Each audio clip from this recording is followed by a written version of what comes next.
라디오 독서실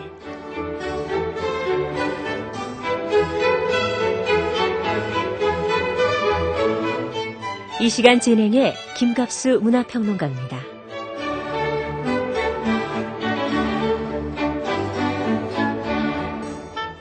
여러분 안녕하십니까, 김갑수입니다. 우리 사회는 사실 모든 관계의 기초가 혈연에 바탕을 두고 있다 생각할 수 있겠죠. 유럽은 그렇지 않은데요. 근데 이 입양된 분들, 그런 그 혈연의 가치관이 크지 않은 유럽에 입양된 한국인들도 혈연을 찾기 위해서 한국을 찾아온 걸 볼 수가 있습니다. 성장하면서 핏줄의 의미를 습득함으로써 내가 누구인지 그 존재를 인식하게 되는데요. 아마 혈연 관계, 이것만큼 사람의 정체성을 찾는 데 도움을 주는 게 없을 겁니다. 정체성 인식이 분명하면 그만큼 또 성장기의 방황도 줄어든다고요. 오늘 라디오 독서실, 바로 혈연의 가슴앓이, 혈연의 뜨거운 그런 관계 어려움을 다룬 소설 한 편 준비했습니다. 잠시 후에 만나보시고요. 먼저 이번 주 신간내 해드리겠습니다. 성우 오인실 씨입니다.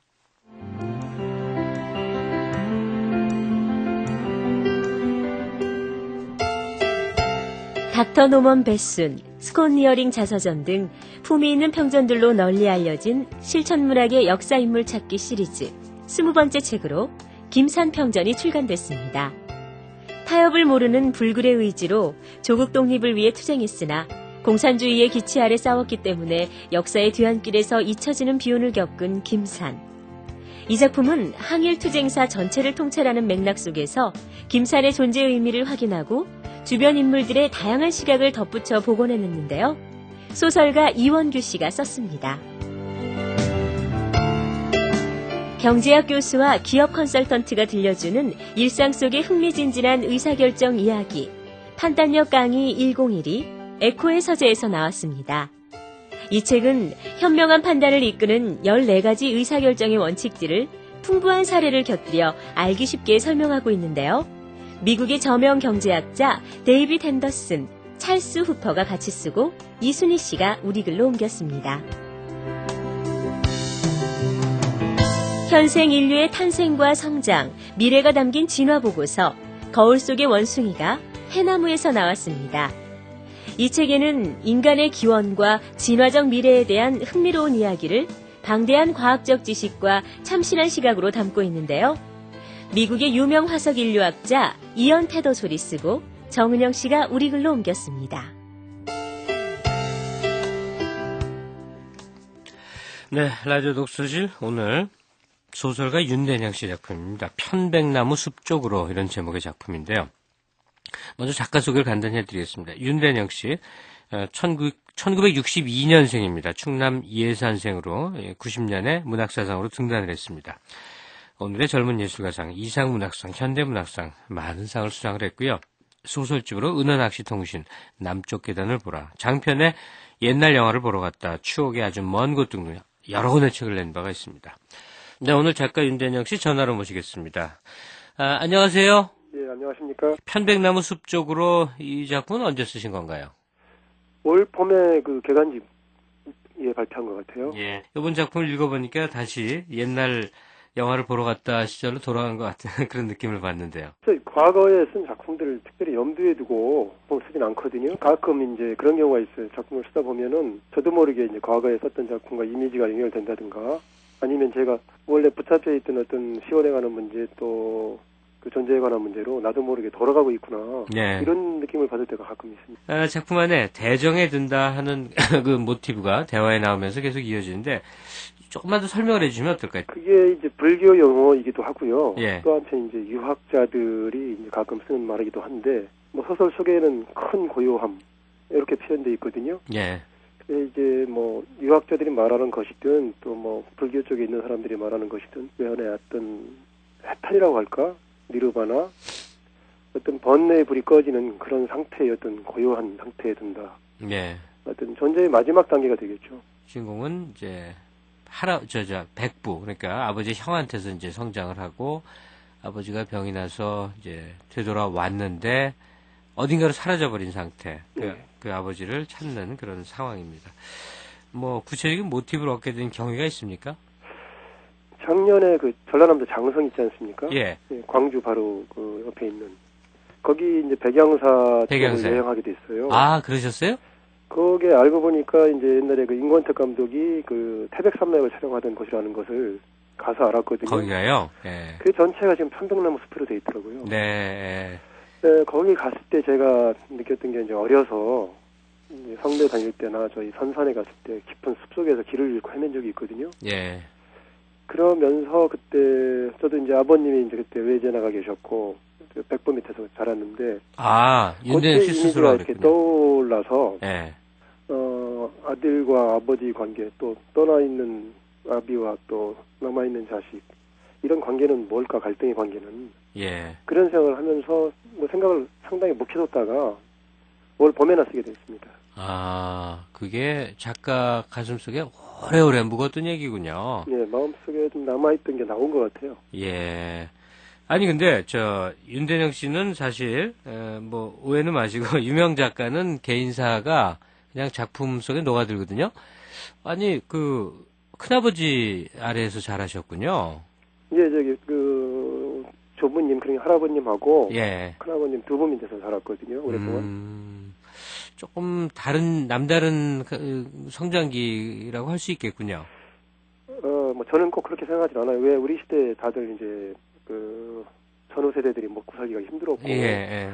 그러니까 일종의 이제 분가를 하신 건데 그 분가를 밖으로 하셔가지고 도시로 계속 떠돌고 다니시고, 네. 또 저희 아버님도 어떤 역마살이 있어가지고 평생을 떠돌았는데 예. 뭐라 할까 형편이 그게 상당히 갑자기 좋아지지 않거든. 평생을 어렵게 사셔가지고 네. 자식한테 구체적인 어떤 어떤 삶의 영감을 불어넣을 그런 기회가 없었던 거죠. 제가 이렇게 다소는 꼬치꼬치 캐물어보게 된 이유가 이 주인공 찬영의 뭐 카메라 심리 세계라고 그럴까요? 이거를 작가랑 이렇게 연결지어 생각하게 돼서 개인사적인 걸 조금 자세히 좀 물어봤습니다.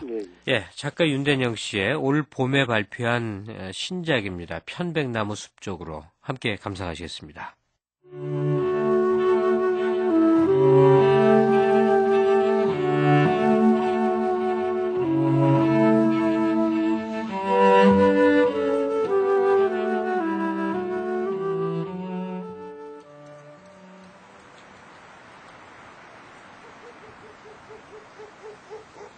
연못 옆에 있는 석등의 불은 꺼져 있었다.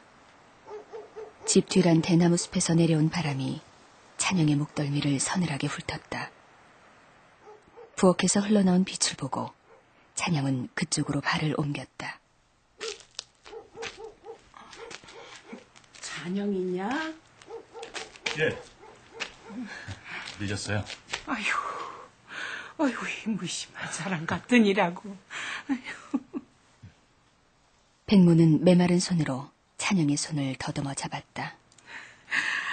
제 집에 오면서 왜 도둑처럼 밤에 다니누? 회사 일 좀 끝내고 오느라고요. 혼자 온 게지? 예. 나중에 얘기하고 우선 큰아버지한테 인사부터 드리거라. 백무가 안방에 대고 찬영이 도착했음을 알렸다. 잠이 들었을 리 없을 텐데 안방에서는 헛기침 소리조차 들리지 않았다. 이제 구두 벗고 올라가거라. 큰아버님, 저 내려왔습니다. 서둘러 다니지 않고 사랑채로 건너부터 들고 오너라. 나중에 하겠습니다. 그럼 들어오너라.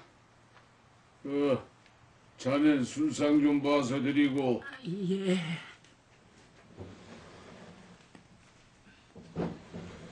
백부는 캐캐 묵은 책을 뒤적거리고 있었다. 방은 바깥보다 덥지 않았다.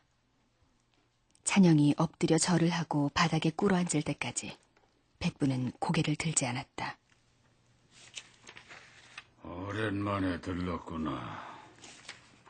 찬영은 백부가 부르지 않았으면 구태여 내려오지 않았을 것이다. 어쩌다 들렀다고 생각하겠지만은 결국 돌아오게 돼 있는 것이다. 저 자식은 그애 서울에 두고 온 게지? 급히 내려오느라고 신경 쓸 틈이 없었습니다. 그래도 지 애비 때문에 내려왔으니 늦게라도 철이 드는 모양이구나. 부르셔서 내려온 것뿐입니다. 이왕 내려왔으니 그렇게 말할 거 없다. 그건 그렇고 애비가 병원에서 나간 게 언제라고 했지? 엊그제 밤이라고 들었습니다. 자세히 말해보거라.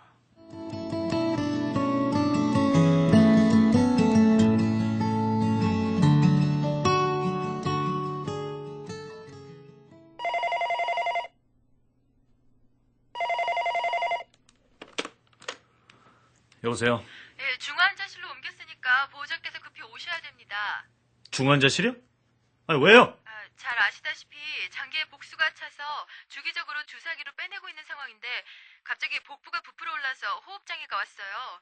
간 경변에서 간암으로 진행된 것 같아요.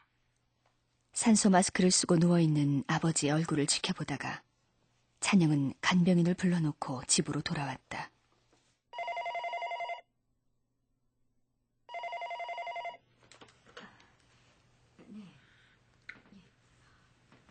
전화 받으세요. 병원이래요. 스탠드에 놓여있는 자명종을 보니 정확히 11시 20분이었다. 상태가 호전돼서 저녁 8시에 중환자실에서 일반 병실로 왔어요.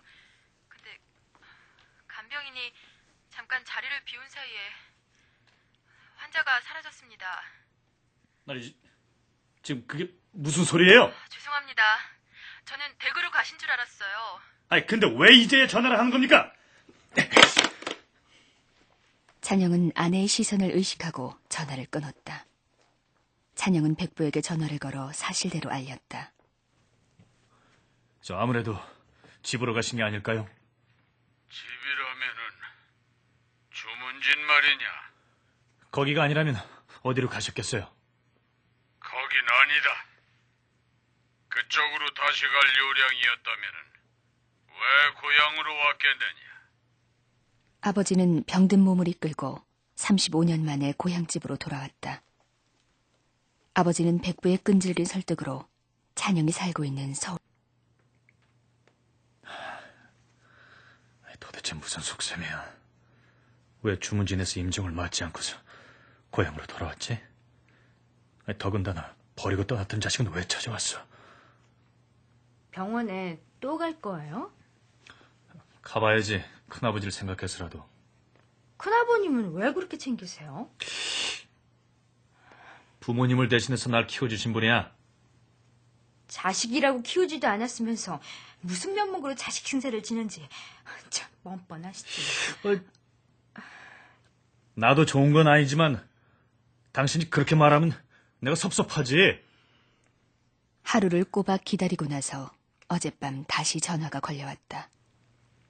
의논할 일이 있으니 고향으로 좀 내려와라. 거긴 왜요? 이참에 처자식도 데려오고. 큰아버지께서 당신하고 아이를 데려오래. 약국은 어떻게 하고요? 혼자 내려왔다 오세요. 아내는 찬영의 고향집에 발을 들여놓길 본능적으로 꺼려했다. 괜히 발을 들여놓다 그곳이 시댁이 될까 염려하고 있는 것이다.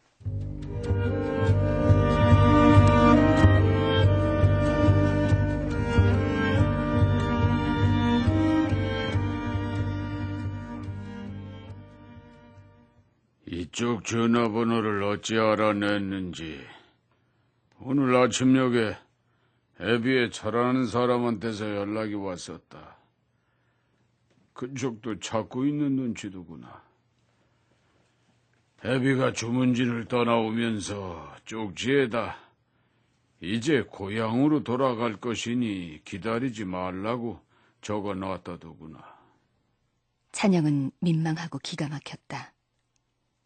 죽음을 눈앞에 둔 사람이 투정이라도 부리듯 왜 이쪽 저쪽을 다 헤집어 놓고 다니는지 알 수 없었다. 밥 먹는 식구야 있었겠지만 또 누가 있답니까? 배다른 자식이 더 있다더구나.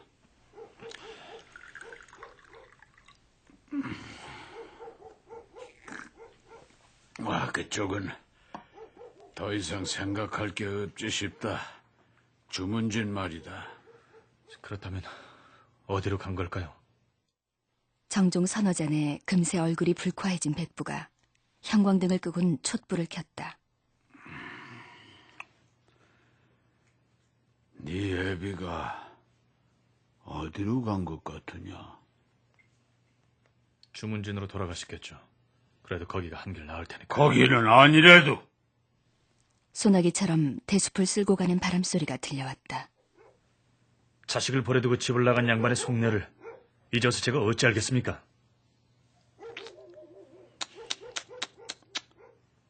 네 애비가 왜 집을 나갔는지는 아느냐? 외가에 갔던 어미가 돌아오지 않아 찾아 나갔는데 그 후 소식이 두절됐다고 들었습니다. 누가 바람이 났다던가요? 자세는 모릅니다. 찬영이 사춘기 때 백모를 조르고 졸라 겨우 얻어들은 말이었다. 그 다음 일은 여태 나도 모르고 있었다. 집 나간 네 애미를 찾아 나갔더니라. 그저 며칠 다녀오마 하더니만은 끝내 돌아오지 않더구나.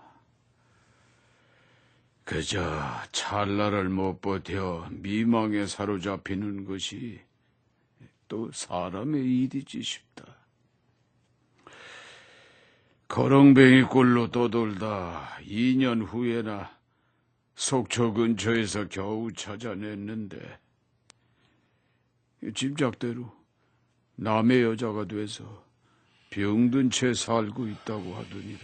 듣고 싶지 않습니다. 이참에 들어두거라. 네 애미가 곧 죽자 그 남이라는 자마저 떠나고 배꼽만 겨우 떨어진 아이만 하나 덩그러니 남았다고 하더니라. 아니 그 남이라는 사람은 대체 어떤 자랍니까?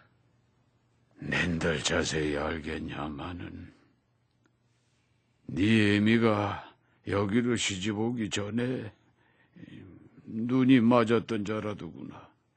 과수원집 아들이라는. 속초에선 뭘 해먹고 살았는지 알 바 없지. 애비가 나타나자 대뜸 방으로 끌어들여 무릎을 꿇고 빌더란다. 그리고 네 애미가 병원에서 죽던 날 밤 애를 놔두고 감쪽같이 사라졌다고 하더니라.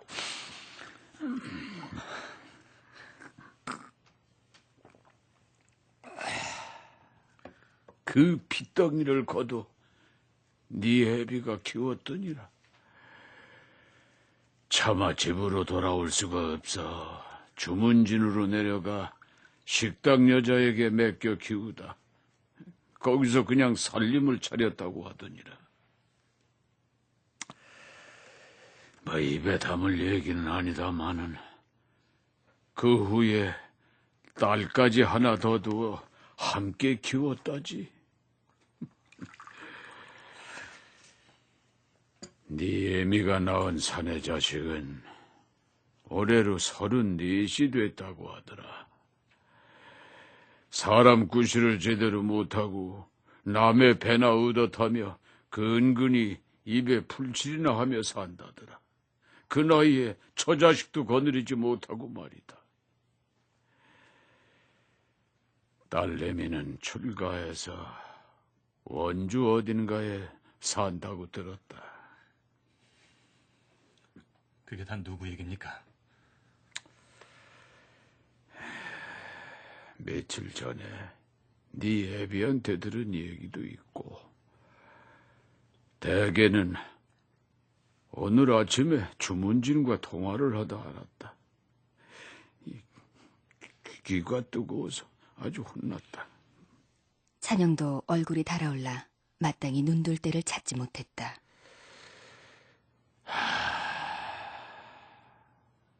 명이 다하면 사람은 태어난 곳으로 돌아오게 마련이다. 하지만 집을 버리고 떠났던 자들은 돌아와도 짐승처럼 혼자 숨어서 죽느니라. 개는 흔히 마루 밑에 들어가 죽고 고양이는 봄날 집단 속으로 들어가 죽느니라. 또한 새는 나무 구멍 속으로 들어가고 산짐승은 깊은 굴을 찾아 들어가 마침내 제 목숨을 다하느니라. 저 혹시 아비가 이 근처로 돌아왔다는 말씀인가요? 찾아보지 않았으니 모르지. 다만 그렇게 짐작만 할 뿐이다. 그게 저를 부르신 이유군요. 백부는 대꾸 없이 술잔을 들어 입으로 가져갔다. 대나무 숲이 다시금 쏴 하는 소리를 냈다.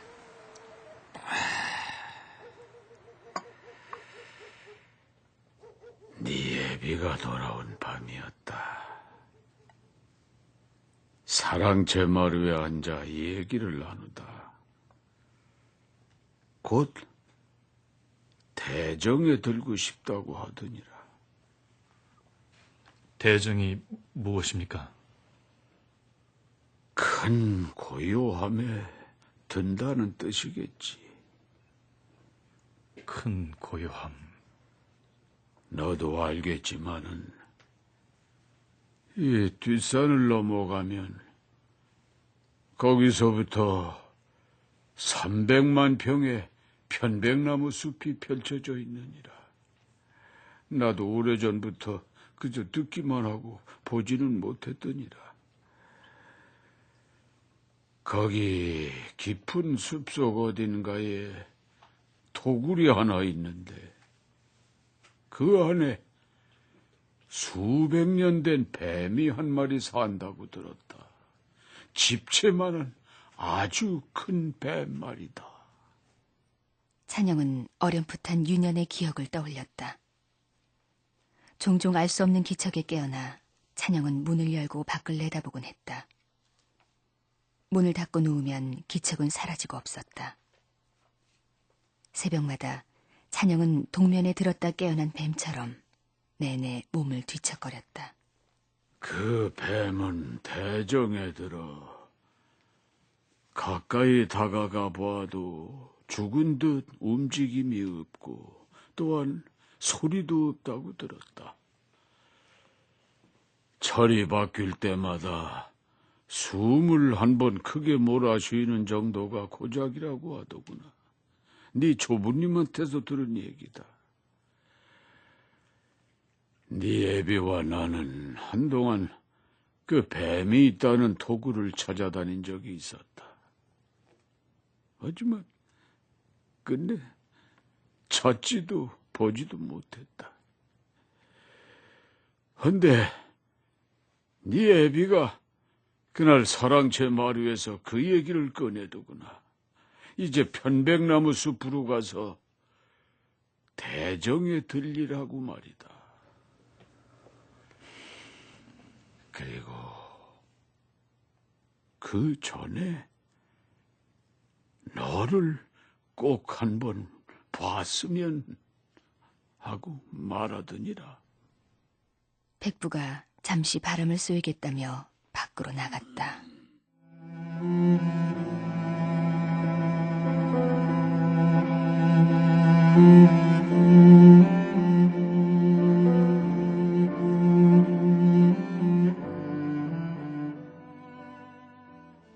어려서 찬영은 백부를 아비로 여기며 자랐다. 찬영이 빗나갈까봐 백부는 늘 노심초사하며 저녁이면 방으로 불러들여 먹을 갈게 했다. 그 덕분에 찬영은 일찌감치 글을 깨쳤고 중학교까지도 공부를 잘했고 힘겨웠던 사춘기도 잘 견뎌냈다. 찬영아! 찬영아! 왜요? 이리 와서 별 위에 먹을 갈아라. 싫어요. 싫어? 이 녀석이 곧잘 갈더니 이 고등학교 가서부터는 엉망이 됐네 그려. 어서 와서 목을 갈아라. 싫어요. 싫다고요. 찬영아! 찬영아! 아유, 제가 먹을 가겠어요. 이제 그만하세요. 너 참. 아니 내가 괜히 목을 갈라고 하는 줄 알아? 목을 가는 동안 저는 마음을 차분하게 가라앉히려고 하는 거지. 예, 잘 알죠. 하지만 이제 먹 가는 일 그만 시키세요. 이젠 더 이상 아이가 아니에요. 이거 해라 듣고 저거 해라 해서 말 들을 아이가 아니라고요. 야, 아직도 저 녀석 담배 피우나? 피우는 정도가 아니라 술, 담배는 아주 보통입니다. 여기저기서 주먹질이나 안 하고 다니면 다행이죠. 저 녀석 도대체 왜 그러는 거야? 지 부모 밑에서 크질 못해서 그렇죠 뭐. 우리가 섭섭하게 하지 않으려고 무던히 애써도 어디 지 부모만 하겠냐고요. 30살 봄에 찬영은 부산 출장을 가던 중 비행기 옆좌석에 앉아있던 여자와 그해 가을 결혼했다. 그녀는 종합병원에서 약사로 근무했다. 나도 초등학교 3학년 때 교통사고로 아버지를 여의었어요. 무슨 인연인지 우리는 아버지를 일찍 여윈 것도 같군요. 어머니는 마장동에서 국밥집을 해서 오빠와 날 키웠어요. 신혼여행에서 돌아와 아내는 엄마에게 돈을 빌려 아파트 단지에 약국부터 차렸다. 가정을 꾸리고 나자 찬영은 안도감과 평화를 느꼈다. 아이고, 우는 소리도 우렁차지. 장군감이야, 장군감.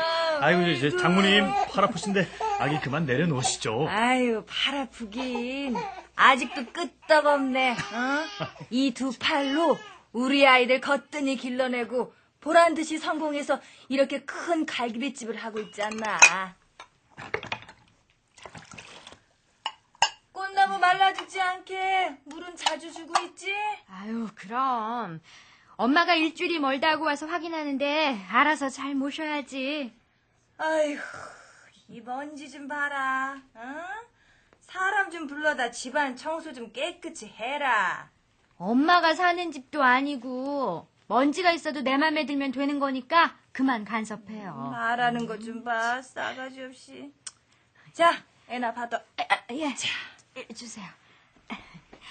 엄마, 딸인내가 이 정도면 찬영 씨는 얼마나 싫겠어. 속 깊은 정이 있어서 하는 건 줄은 알지만 간섭처럼 들리기 시작하니까 좀 그만해요. 엄마, 그건 그렇고 찬영 씨 큰아버지께서 대를 이을 자손이 없다고 금쪽 같은 우리 아기한테 봉제사 모시라네. 아이, 엄연히 장손이 따로 있다면서. 누가 감히 봉제사를 운운하노? 어? 내 손잔 봉제사 같은 거 절대 못 모시네. 저 걱정 마십시오, 장모님. 그건 저도 장모님 생각하고 갔습니다.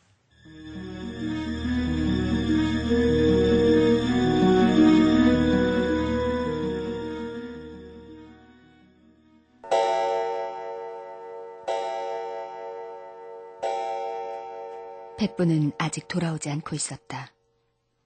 귀에 바람소리가 일었다.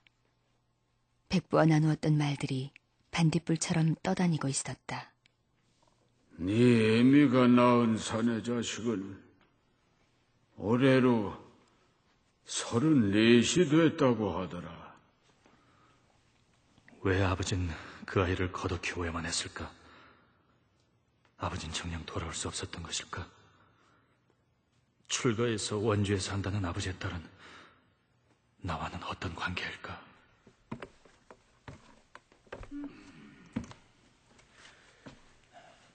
한 30년 전인가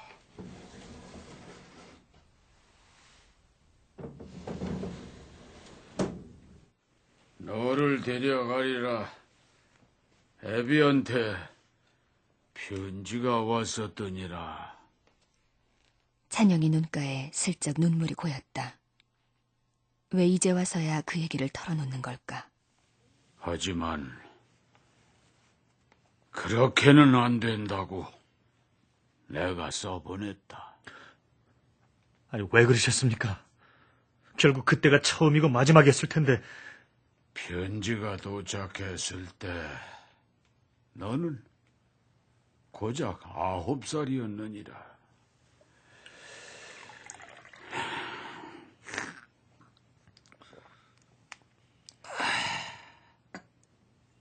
그때는 내가 네 애비였다. 그래서 보내지 않았다. 그래도 부자간 일인데 잘못하신 것 같습니다. 잠깐 얼굴만 보고 돌아와도 될 일 아니었습니까?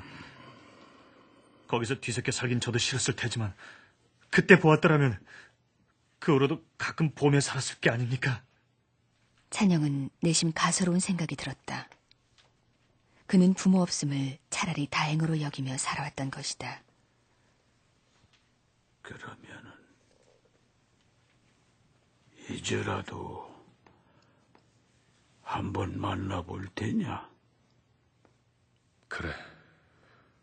어렸을 때도 가끔 이러했지. 무릎을 꿇고 목을 갈고 있는 사이 바람이 이렇게 촛불에 휘날리곤 했어. 횃배라도 알 듯 속이 맵고 쓰렸지. 먹물이라도 마시면 속이 가라앉을 것 같았어. 편백나무 숲에 산막이 하나 있느니라. 산산에서도 그리 멀지 않으니 너도 찾을 수 있을 것이다. 가겠다면 길을 알려주마. 아비가 지금 거기 있습니까? 아까도 말했지만 그저 짐작일 뿐이다. 짐작만 가지고 그렇게 말하실 리는 없을 겁니다. 내가 20살 무렵이니 그새 50년 전이구나. 네 애비와 나는 토굴에 숨어 있는 뱀을 찾겠다고 그 산막에서 1년을 함께 보냈느니라.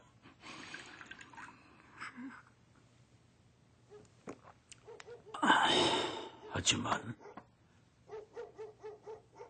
찾지 못하고 겨울이 되어 돌아왔다. 그 후로도 네 애비와 나는 번갈아 그 뱀을 찾아다녔더니라. 서로를 숨기면서 말이다. 그 산막이 아직도 거기 있습니까? 나야 가본 지 오래됐지만은 작년 봄인가 웬 늙은이가 찾아와 거길 빌려달라기에 쓰라고 내주었다. 올 봄에 사람을 보내 살펴보라고 했더니 이미 산막을 비웠다고 하더구나. 얼마 전까지 사람이 들었던 곳이니 아직 그대로 있을 것이다. 토굴 입구에 지붕을 덮어 지은 집이라 겨울에도 그리 춥지 않았느니라. 하지만은 반나절 가까이 발품을 팔아야만 갈 수 있는 먼 길이니라. 아비가 이미 대정에 들었다면 제가 어찌 가까이 갈 수나 있겠습니까?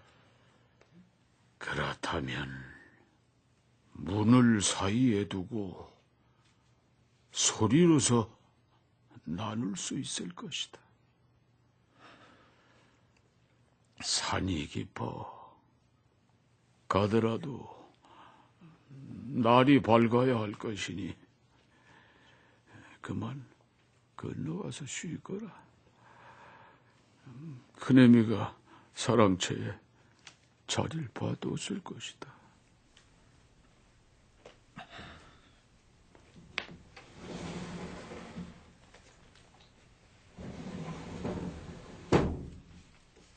대숲 뒤편에 보름달이 크게 떠 있었다. 오늘 밤은 편백나무 숲도 환하겠다.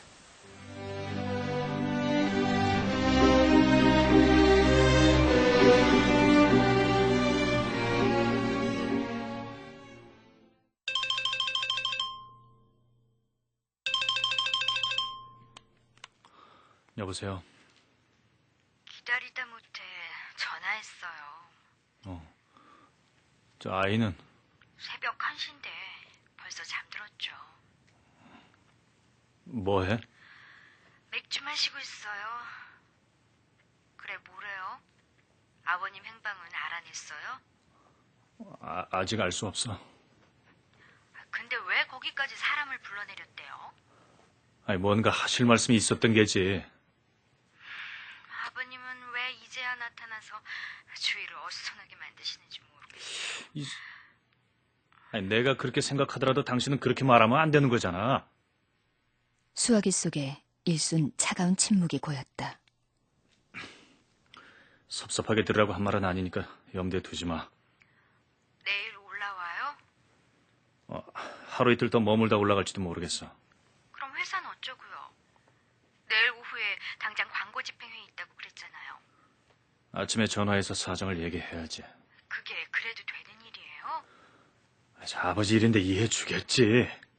보적이 없는 사람인데 그렇게 말하면 회사에서 믿어주겠어요. 아니, 하지만 사실이 그런 걸 어쩌라고. 그렇게 따지면 어머니도 있겠군요. 아닌 게 아니라 조만간 주문진에도 한번 가봐야 되지 않을까 싶어. 그쪽도 이쪽 사정을 알아야 하잖아. 물론 아버지부터 찾아내는 게 순서겠지만. 당신도 알다시피 나한테는 아내하고 자식이 있어. 사실 그 사람들 때문에 내가 살고 있지. 그동안 서로 잊고 지낸 게 사실이지만 내겐 분명 아버지도 있어. 아마 오래 사시지 못할 거야.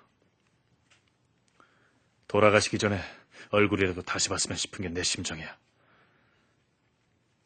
당신도 이해하겠지? 당신도 아버지가 그리워서 방황한 날들이 있었을 테니까. 조부모의 초상이 눈에 들어왔다. 낯익은 얼굴임에도 찬영은 왠지 섬뜩한 기분이 들었다. 이불에서는 아버지 냄새가 났다. 서울에 입원해 있는 동안 아버지는 줄곧 혼수 상태에 빠져 있었다. 수술할 수 있을까요? 신장의 기능까지 떨어진 데다가 마취를 하게 되면은 허파에 물이 차 폐렴이 될 가능성이 있습니다. 또한 수술 중에 호흡 관련이 올 수도 있고요. 아니, 그럼 이대로 지켜보면서 상태가 호전될 수 있길 바랄 수밖에 없는 건가? 그것도 기대할 수 없는 상황입니다. 환자가 고의적으로 무의식 상태를 유지하고 있는 것 같습니다. 그게 무슨 뜻입니까? 심리적인 이유와 각기 다르겠지만 개중에 그런 환자들이 좀 있습니다. 코에 산소 호흡기를 달고 링거를 꽂고 누워있는 아버지를 내려다보면서 그때까지만 해도 찬영은 코웃음을 쳤다. 그래, 이제 와서 무슨 낯으로 자식 얼굴을 마주보겠어. 뒤척거리다가 찬영은 수건을 들고 뒤란으로 나갔다. 찬영은 옷을 벗어 나뭇가지에 걸쳐놓고 우물 속으로 두레박을 내렸다. 찬영이 몸을 씻고 방으로 돌아오니 휴대폰에 문자 메시지가 떠 있었다. 아까는 제가 잘못 말했어요. 아버님 꼭 찾아서 모시고 올라오세요. 아무래도 그쪽으로 다시 내려가신 것 같죠? 고맙소. 그동안 당신이 있어서 덜 외로웠소.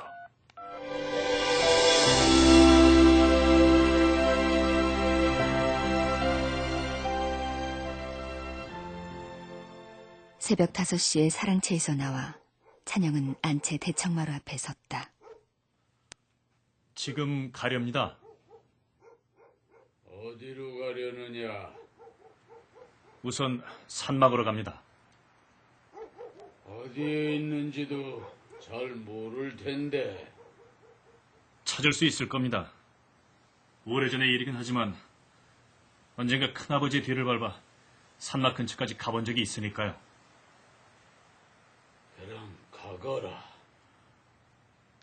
만약 아버지를 못 찾으면 다시 이쪽으로 돌아와야 할까요? 내 차 서울로 올라가거라.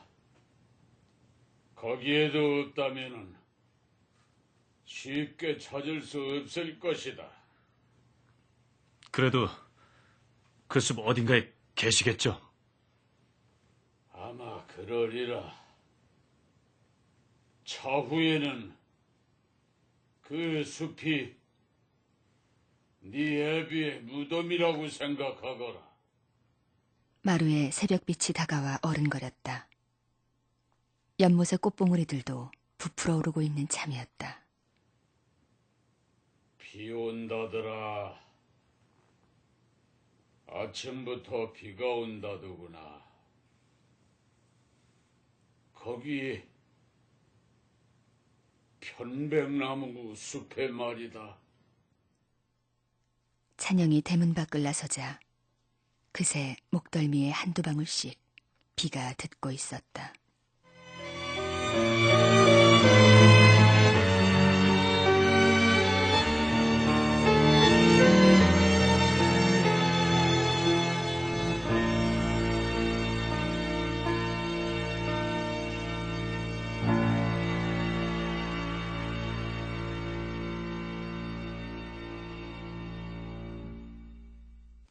윤대녁 소설 편백나무 숲 쪽으로 함께했습니다. 지금까지 출연해 유광진, 정민희, 이은주, 양석정, 이지환, 이승주, 전지원, 안소희, 해설 박지윤, 음악 박승현, 효과 안익수, 신연파 장찬이었습니다. 선생님? 예. 네. 이 마지막 대목에서 우선 찬영이 산막으로 갑니다 하는 건 결국 아버지한테 가는 거죠? 그렇죠. 아버지를 좀 찾아서 가는 거죠. 이 참 질기디 질긴 건데요.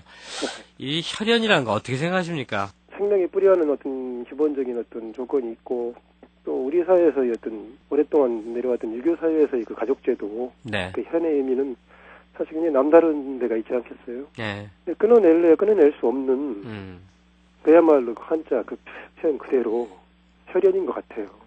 그러니까 아무리 떨어져 살고 서로 방황해도 결국엔 그리워하는 존재가 돼버리고 또 만나게 되는 게 아닌가. 그 안에서 일어나는 이제 인생사나 드라마 같은 것이 우리 사는 삶이겠죠, 근데 찬영의 감정은 다분히 이중적이에요. 차라리 부모가 없음으로 해서 마음이 편할 수도 있는데 이 이중감정 항상 어딘가 같아요. 모르게 존재하고 있다는 것 자체가 예. 계속 그쪽으로 마음에 기울게 되고 또 현실에서는 또 요즘 현대사회에서 각방한 생활을 살면서 예. 생활 여지가 별로 없음. 그 경계선에서 가운데서 흔들리는 것 자체가 이 삶의 어떤 고단함인 거죠.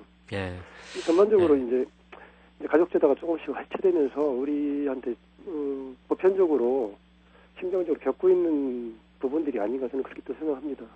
윤대영 소설의 많은 주인공들은 그 근거가 정말 알 수 없는 우리가 사는 일반적인 세계에 속해 있지 않은 것 같은 그런 느낌을 많이 받았습니다. 근데 여기서는 저 혈연이라고 하는 오히려 상식적인 세계, 상식의 세계에서 더 집착을 하는 그런 존재를 만나게 되네요.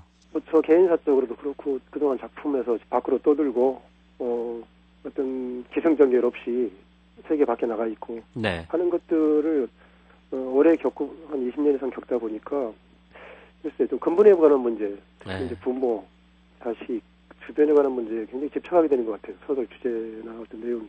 요즘에 평균 연령 또 앞으로의 추세를 보면 이제 윤대영 문학은 중기에 접어드는 것 뿐이거든요. 예. 그렇게 봐야 돼요. 평균 전체 라이프 타임을 이렇게 계산해 보면 사실 그렇지 않습니까?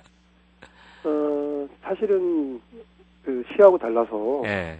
시는 천재들이 쓰는 거지만 산문은 나이도 먹어야 되고 예. 경륜도 쌓아야 되고 40대가 소설이나 산문을 쓰기가 가장 좋다고 네. 저는 생각을 해요. 예. 그리고 또 이제 50, 60 먹으면 그때 또 어떤 그 나이 때만 보이는 어떤 인생의 진실이나 무게 그리고 사람들에 대한 이해, 세상에 대한 그런 게 또 보일 테고. 학문도 문학도 보면 가장 높은 성취를 이루는 그 나이로서의 기간이 보면 40대인 것 같더라고요. 가장 중요한 때 같아요. 예. 예, 오늘 말씀 감사합니다. 예, 고맙습니다. 예. 아침 저녁으로 완연한 겨울날씨 됐습니다. 예, 추울수록 훈훈한 가족의 품 그리운데요. 오늘 여기까지 하겠습니다. 편안한 휴일 되시기 바랍니다. 인도의 유망 IT 기업에 투자합니다. 베트남의 경제 개발에 참여합니다. 카자흐스탄의 유전을 개발합니다. 우리 자본시장이 세계로 나아갈 수 있도록 이제 새로운 금융 시스템을 준비할 때입니다. 내일이 기대됩니다. 한국증권업협회. 노랑제비꽃 반칠환. 노랑제비꽃 하나가 피기 위해 숲이 통째로 필요하다. 우주가 통째로 필요하다. 지구는 통째로 제비꽃 화분이다. 숲이 사람을 푸르게 합니다. 우리 강산 푸르게 푸르게. 유한 킴벌리. 안녕하세요. 한성기입니다.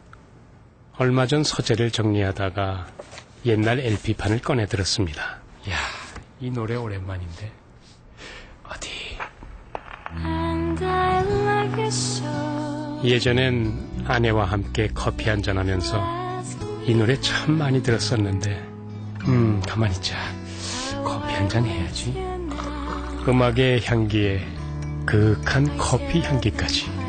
전 그날 세상에서 가장 향기로운 시간을 보냈습니다. 생활의 여유를 더해주는 향기로운 시간. 맥심이 함께합니다.